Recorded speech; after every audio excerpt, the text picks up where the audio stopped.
केन्द्र और राज्य सरकार मिलित सहयोग में गंजाम जिला खलिकोट स्थित जिला शिक्षा और प्रशिक्षण प्रतिष्ठान परिसर में 7 कोटी 92 लाख टंका व्यय निर्माण होगा जाउथिबा उत्कर्ष केन्द्रर भित्तिप्रस्तर स्थापन करा जायछि। गंजाम जिला योजना बोर्ड अध्यक्ष तथा खलिकोट विधायक पूर्णचंद्र सेठी कर कमल निर्माण शुभ दी जायछि। एही कार्यक्रम में गंजाम जिलापाल वी कीर्तिवासन, जिला शिक्षा प्रशिक्षण प्रतिष्ठान अध्यक्ष संतोष कुमार परिडा और अन्य अधिकारीगण सहित अनुष्ठान कर्मचारी मैंने उपस्थित रही। परवर्ती समय अनुष्ठान वार्षिक उत्सव 2026 कार्यक्रम अध्यक्ष डॉक्टर संतोष कुमार परिडा अध्यक्षत अनुष्ठित होता। यह कार्यक्रम में मुख्य अतिथि भाव पद्मश्री सीमांचल पात्र जोगदे बेले प्रोफेसर सदानंद नायक मुख्य वक्ता भाव जोगदे।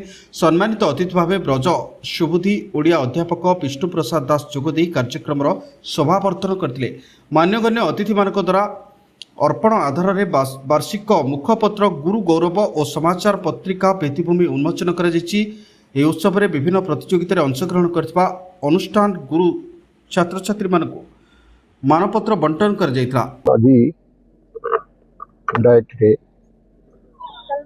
सेंटर ऑफ एक्सीलेंस गोटे बिल्डिंग होची सहित दुटा स्टाफ क्वार्टर होची।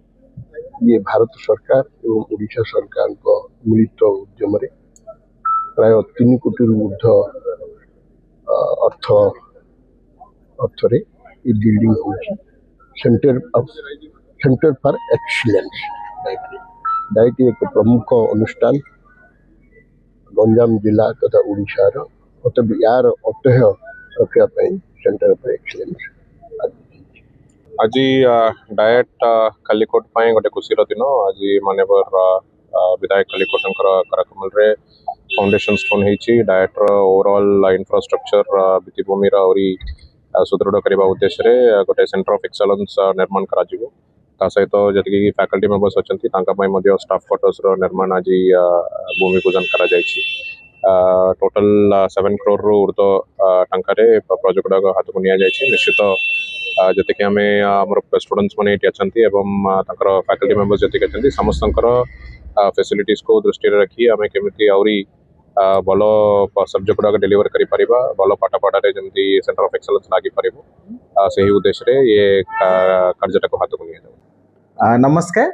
आज डीआईटी गंजाम खलिकोट आनुकूल्य आज डाइट सेंटर ऑफ एक्सीलेंस मान्यवर विधायक खलिकोट एवं जिला योजना बोर्ड अध्यक्ष मान्यवर जिला योजना बोर्ड अध्यक्ष तथा standing committee chairman state assembly Srijukta Purnachandra Sethi महोदय एवं एसटीएम कलेक्टर गंजाम आनुकूल्य आज भित्तिप्रस्तर स्थापन होती जो कि 7 कोटी 92 लाख टंकार आज उत्कर्ष केन्द्र डाइट सेंटर ऑफ एक्सीलेंस आज तार शुभ उद्घाटन करा